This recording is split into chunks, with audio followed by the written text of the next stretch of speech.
Welcome to the National Minority Supplier Development Council's Equity in Business podcast. My name is John Daniel, and I'm humbly your host. But I am thrilled to be here with a powerful lady from the UK. Reshma Sheikh is the Managing Director of the Minority Supplier Development UK, fresh in town, and we're glad to see you, ma'am. How you doing? I'm good. Absolute pleasure to meet you today too. Thank you for sharing some time with us. Now, you know me. I'm going to get right into this. I know. Our audience needs to know about your backstory. Okay. And hear who you are, how you have achieved your accomplishments and the challenges you had. Please, ma'am, take your time. Okay. I was born and bred in the UK.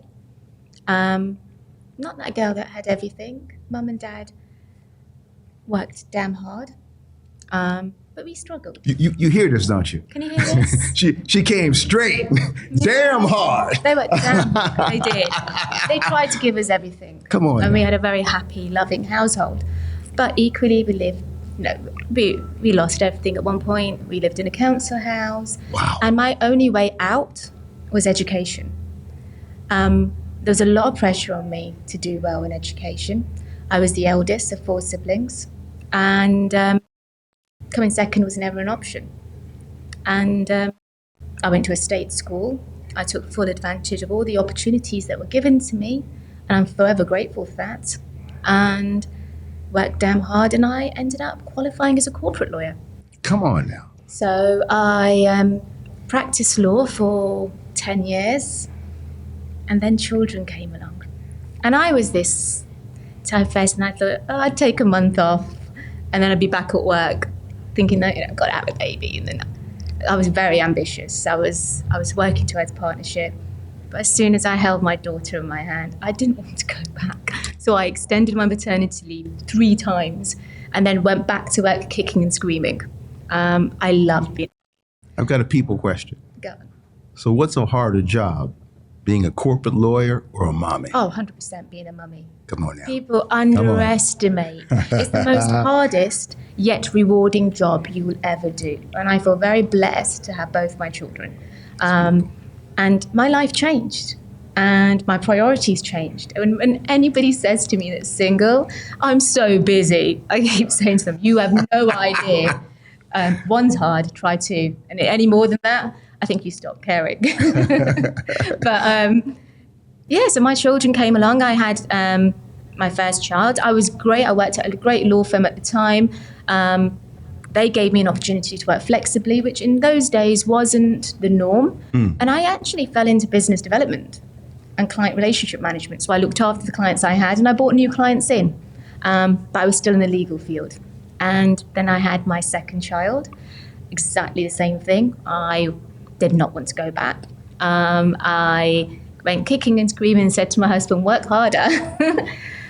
Went back to work and an opportunity came up. You see, I wanted to become partner, but I had 2 years out. And that put me back slightly. So missed those opportunities that I would have had. I was still ambitious. Yes, ma'am. I still loved the buzz. So I had a friend of mine had an opportunity for me who was also a former corporate lawyer, that come and join my business as business development director. And I thought, if I've got to take a risk, why don't I take it with someone I know? So then I joined the entrepreneurial world and thought I'd do it for 2 years. I'd help scale up the business and I would end up clearing my mortgage and spending all my time with my children. That's what the plan was. Clear the mortgage. 10 years later, I ended up leading the business in the UK operations. In terms of MSD UK, where I am now, I still remember 16 years ago, I was at a board table and I was on the diversity board of this law firm. And they said, should we join MSD UK? We've just had a conversation. And they said, well, we'll see, we'll give it another year. That was the first time I heard about it. 10 years later, I ended up joining this entrepreneurial company. They were members of MSD UK, and I was in business development. I took full advantage of everything MSD UK had to offer. I won work through the network. I took part in the programs. I was an Innovation Challenge finalist. It was a valuable organisation, and I also made lots of friends. My network became my net worth. A couple of years ago, again. Hold on. Say that one more time. My network became my net worth, and I grew my network through an organisation like MSD UK. I love it. So, a couple of years ago, COVID happened. I make these decisions. People say you take massive risks. I don't think they are. I want to spend more time with my children. I wanted to be more present. They were now, at that time, I think about 10 and 12. I was always consumed with mummy guilt throughout my entire career. I always wanted to be with them. I missed them when I was traveling. I was a busy working mummy. They were really good children, very independent, and it turned out okay despite all of that. I wonder how they got that way. But they are the reason I do everything. Yes, ma'am. So a few years ago, I made the decision. I tried to work on the business, not in. I became chairman of the board. But you know what it's like. You still keep getting sucked back in. So I decided to transfer. And everybody kept saying, what are you going to do? I had no idea what I was going to do. I just kept saying, I'm going to do something with purpose and impact. That's all I kept saying. I was already doing a lot of keynote speaking. I was already helping other female entrepreneurs with their businesses and doing talks about my journey.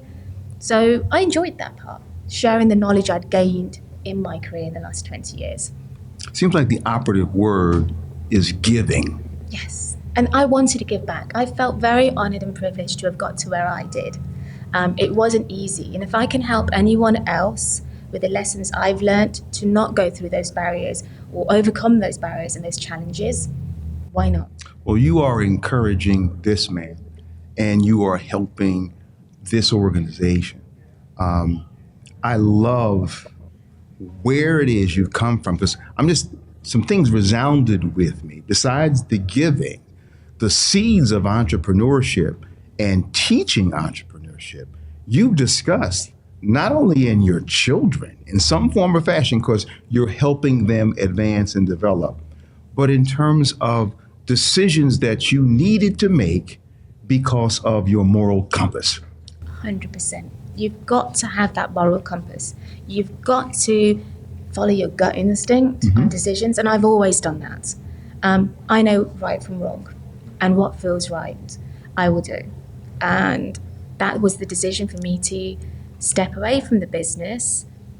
And then this opportunity at MSD UK came.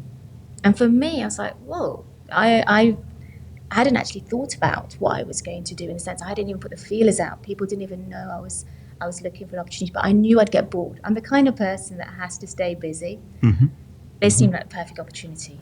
So I went through that whole procedure. For 20 years, I had not had assessment days, SWOT analysis, interviews, and I was deeply, deeply honoured to have been to join MSD UK. I joined in October, so it's a year now, and I took over the organisation on the 1st of April. And I'm very proud to say that I lead MSD UK with an amazing team, and it's been crazy. It's been so crazy. It's been so fun. I have lots and lots of plans, but yeah, I'm in my role 6 months now. So crazy was on one side, and the flip side of the coin was fun. That's right. I love it. But the funny thing is if you've lived the life I've lived, fun is crazy. You get used to those high adrenaline environments. Yes, ma'am. And the buzz of closing deals. Well, let's dig into it. Let's dig into what your leadership responsibilities are. But as that goes, it has to be in parallel with what the expectations are. So tell us what MSD UK does. So MSD UK acts as a bridge to the corporate world for ethnic minority businesses, similar to what NMSDC does. The difficulties we have, though, it's not mandated in the UK. So we're here to support ethnic minority businesses by way of knowledge share, by way of programs, events, opportunities. We want entrepreneurs to get a seat at that table. Let me back up. What you just said really needs to be underscored. It's not mandated Tell me what that in practical terms means. I don't want to stop your role, but that's a differentiation point that America needs to understand. That's right. So legally, companies do not have to track their spend in the UK. That said, there are changes coming through. With the new procurement bill that is coming out in February, there's greater onus on public sector organisations to ensure that they engage a diverse supply chain. So I do believe change is coming. Yes, ma'am. But for the last 20 years, there was no onus. People were doing this actually because not it's the right thing to do or integrity in terms of the moral case. Actually, I always tell people there's a commercial reason why this is a business case for supplier diversity. You're de-risking your supply chain. You're ensuring that you get the innovation and creativity of going out to the market. And no one's asking for tokenism. No one's asking for... you don't really need the quotas. What the mandated does is it forces people to take this seriously. However, the honest truth is those that engage in a diverse supply chain, actually their bottom line, it shows. So DEI is really ROI. 100%. The pie is expanding. You have more suppliers who are giving money to their families and raising the community. Exactly. And in terms of we've got a new government, levelling up is very important, but also in terms of local empowerment. You are actually making a bigger impact in local communities by engaging with suppliers that you don't normally engage with. Mm-hmm. And this is what I'm ensuring that everybody is aware of in the UK, because despite the fact we've been there for 20 years, we're still an unknown entity. We are the longest established certification body in the UK. We're the largest, but there's so much more we can do. I want to continue to dig down because I suspect your leadership is innovative. Give me a few nuts and bolts about certification, about how it helps to move forward, and particularly how you advance capitalization with that, because we know without capital you can't grow. And it's something I'm definitely looking very closely at, because as a minority business owner, you don't always know. You don't have the uncle and aunt who's going to tell you. You don't go to the right golf clubs that have those networks. I want MSD UK to be that community. That is what I'm trying to encourage amongst the larger the community, the stronger we are together. And in terms of capital, I know in my own path, I still remember that I didn't know that taking out credit was a good thing. Everything was always self-funded. I didn't have a credit card, I didn't have a facility, and those help with credit ratings, which actually are good for your business. I want to make sure everybody knows about that. You think it's a given, everybody knows the knowledge of what support's out there, they don't. Even the research, I was looking at some research in the USA in terms of how many female founders get funded, but add Black female founders to that. That's not great. That's not good at all. But I recently was interviewed by a mainstream large newspaper, an American one to say, and they were doing some research about capital. Yes. And they said that in the last 2 years, actually after Black Lives Matter, for those 2 years there was a lot of support, a lot of capital, but there was a drop last year. And they suspect this year is going to show another drop. Why is that? Was that just 2 years of we're going to try and help, and now it's no longer an important topic? What is going to be the impact of that on entrepreneurs? These are things that organisations like MSD UK need to be looking into to ensure we offer the support, particularly due to the current economic climate we're in. It's the entrepreneurs that will get us out of it. They're the risk takers. They're the innovators. They're the people with resilience. So we need to be supporting them. Are you working with the legislation as it moves forward? It seems to me you would be a great advisor to that particular collaboration. I would love to. Okay. I'm trying to get a seat at the table.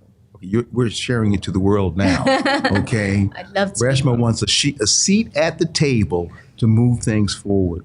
You know, as you were speaking, it for some reason, historically, it brought me back to the African-American experience here in the United States.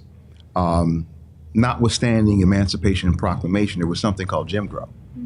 So the laws can be there, but the willingness has to be there. And one of the things we were talking about with a couple capital groups yesterday is exactly what you said.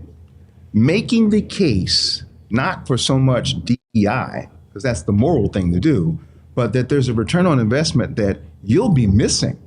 Exactly. If you want to be a part of this wave, you need to actually understand what deliverables and capacity is out there with minority suppliers. 100%. And this is the issue here. This is, they always team supplier diversity with DE&I. There's a massive misconception on the contribution that immigrants or migrants or ethnic minorities make to the communities we operate. In the UK alone, you saw the recent arrest that we had, which was saddening. But that was because of the misconceptions. People don't understand the contribution that the immigrants in the UK or make to the economy. And organisations like us need to advocate on that behalf, need to dispel those stereotypes, but equally we need to showcase the business case behind it. Right. And to turn that disinformation and misinformation into information for the people who need to know it, who are in positions of authority to actually offer contracts to supplier diverse organizations. I love it. All right, you've given me a good idea about what you're doing and your enthusiasm about it, let alone your intellect.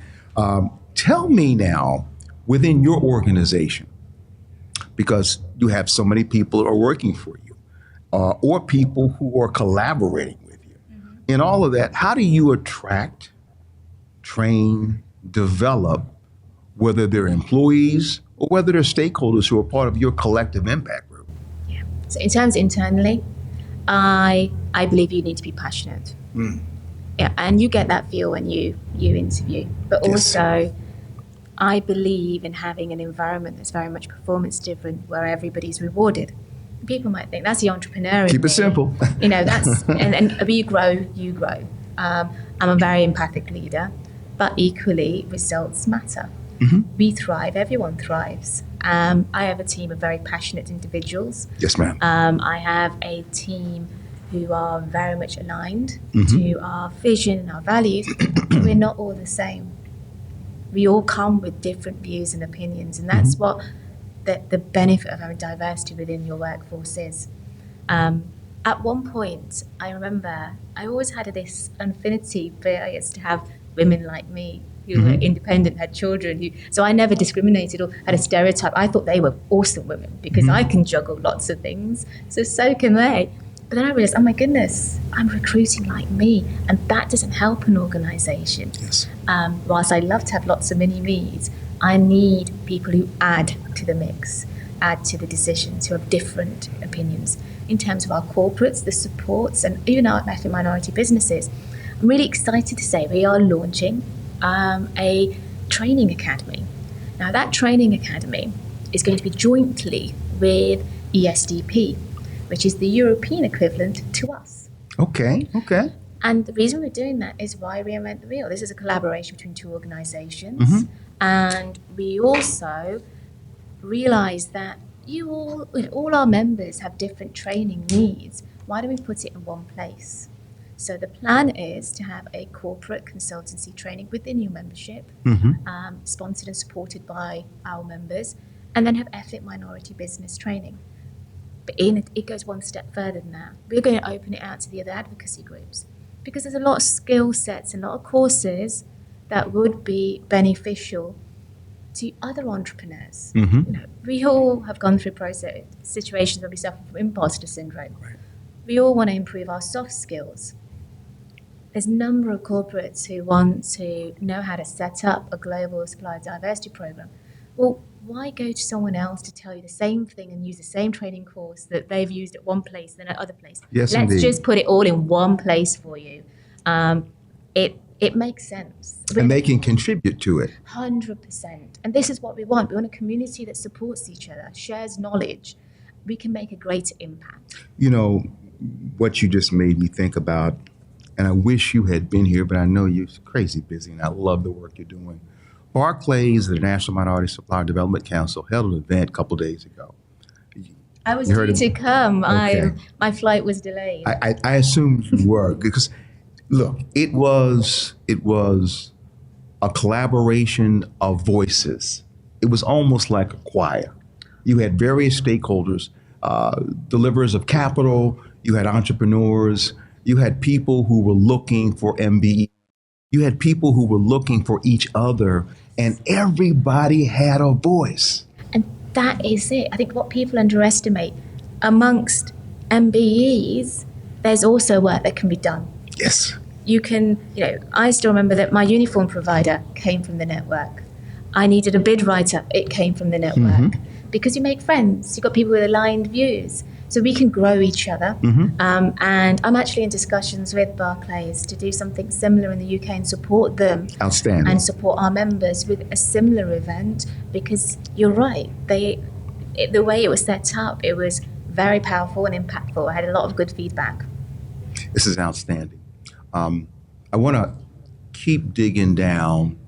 Let's talk a little bit about, I'm sure you use some of that mental technology to work with your collaborators, your suppliers that you use, and people who would support you for whatever reason. Just share a little bit about that. Can you please? Sure. elaborate? So as you have employees, Yes. you also have suppliers, that your vendors that you're going to use to keep you moving forward. 100%. But there are also people who are stakeholders in general who you are not making a deal with, but they're necessary. And I practice what I preach. I Okay. don't just go to, okay, we've used you before, we're Yes. going to keep using Yes. you. And that's a lot of people being quite shocked by that. For me, business is business. I want the most competitive Can you deliver? deals.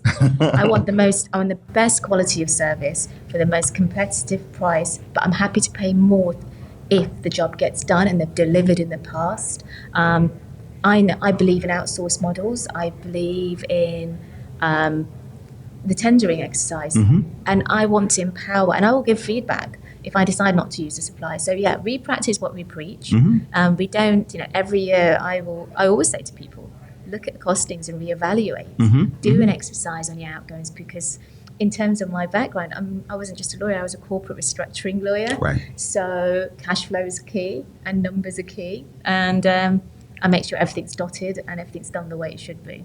I mean, the good news about that, and there's lots of it, is that the folks who didn't get the contract have an opportunity to learn.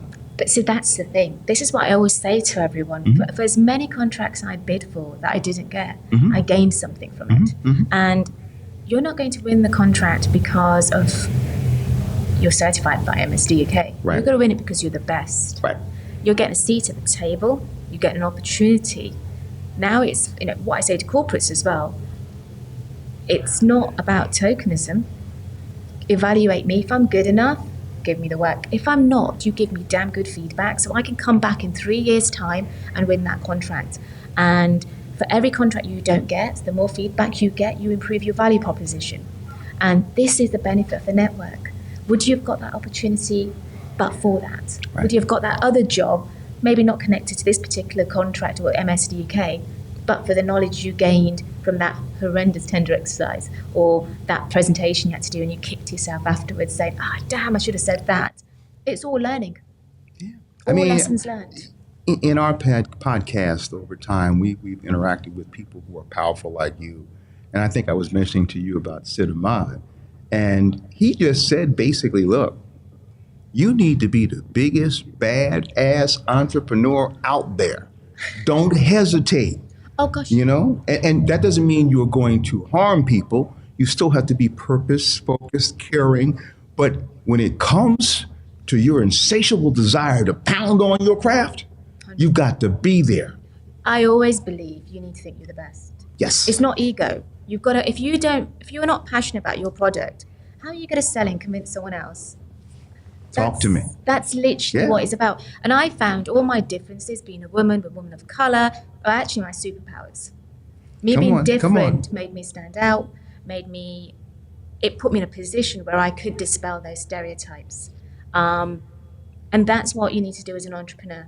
Don't be afraid. Put yourself in those situations. If you can't do that, there's people out. Employ someone that can. Right. You don't Absolutely. have to be. I know in the early days you try and be a jack of all trades, but as you grow and scale, you're only as good as your team. employ the right team, and play to their strengths. We've talked about a lot in this short period of time: capital, working with employees, working with suppliers, and having an attitude of success. And what's on my mind right now is any projects, and you mentioned one, this whole idea of bringing people together to train not only the MBEs, but train the people who might who might offer them opportunities. Is there any other project? Because I watch you all the time. You're just on LinkedIn, you're out there showing what's possible, the power of possibilities. And what you see on LinkedIn and social media is literally less than 50% of what I'm Come actually on doing. now, come I on. just don't have the time to put everything on there. For us, there's so much we're working on. We want to give great awareness, and we want to dispel those misconceptions. We're looking to do a PR campaign in the new year. Okay. And that PR campaign is going to be showcasing all our minority businesses. We are going to flood social media. It's something that I don't want to give too much away about, but it's going to be powerful. It's going to be impactful. You guys want stories, we'll give you stories. You feel that you can't find those diverse businesses, we're going to show you them. So that's one of the projects. I love it. And look, that's enough, because I know you have a whole Christmas bag over here I do. of things. And I'm so excited and passionate. I've got so much that I want to do to be able to give opportunities. There's change takes time. Absolutely. And I get it. I have hustled the same way as a lot of the entrepreneurs have. I know how frustrating it is to work and try and get business with corporates. But you need patience, you need perseverance, and you need resilience. Absolutely. Struggle, perseverance builds character, builds hope. I've got 3 more things I'd like to cover, and I wanted to share them with you so you can ponder. One is your current relationship with the National Minority Supplier Development Council. Second is what you anticipate, what you plan to do in the future. And lastly, I want to give you the opportunity, because I'd be remiss if I didn't do it, to talk about anything that you want to talk about. So you could kind of think about that as you're doing the other things. But, Okay. What's your current relationship with the National Minority Supplier Development Council? We've got a great relationship, and ultimately we were born out of the NMSDC. Oh, say that again. We were born out of the NMSDC. We are a Yes, ma'am. child of the organisation, and we work. It makes sense that we work closely together, and I endeavour, and I'm going to ensure that we work closely together. We're currently in discussions about how NMSDC can support not only MSD UK but also our membership. If Yes. there's any collaboration, any opportunities, or even programmes that we can actually bring out. Why reinvent the wheel? My attitude is, let's not complicate things. Let's find a simple way. And I'm learning, and the lessons learned that I can get from the NMSDC, all these acronyms. Gosh, Yeah, there are a lot I'm of still them. trying to get my head Yeah. around all of them. But the lessons learned, I want that. I want that knowledge. I want to be able to understand the markets. But equally, taking into consideration, it's not one size fits all. Right. We can't do a copy and paste of what's in USA, in the UK. It's a completely different market. Well said. But where we can take tips from the USA, 100%. Where we can open up doors, NMSDC are very much open about how they can support us and their membership. And I'm really excited about the works that we are going to be doing in 2025 together. I love it. I think we've covered both of those first 2 questions. I think the last one is probably most important as the first one. We talked about where you've come from, who you currently are as a mother, but now anything that you want to talk about that we've missed. I'm deeply passionate about giving opportunities to minority businesses. Just ultimately, I've walked the walk, and it's not been easy. And if I can help the future generations or any entrepreneurs with the lessons I've learned, if I can overcome those barriers, I'll be really, really happy. Now, this is not just about me either. This is about MSD UK. This legacy will go on for years to come. I'm hoping one day you won't even need organisations like this. Planned obsolescence. Exactly. Come on, I got you. But every little bit we can help, we should. if we can move that needle just a tiny bit within our organizations, imagine the impact we could make globally. Just a couple of reflections. What I've heard through your head, heart, habits, and hands is efficacy, effectiveness, efficiency, growing to be your best, being unafraid of being the baddest out there, but loving people, wanting them to really move forward because we're one world. We're a global economy. I think that's what this discussion says to America.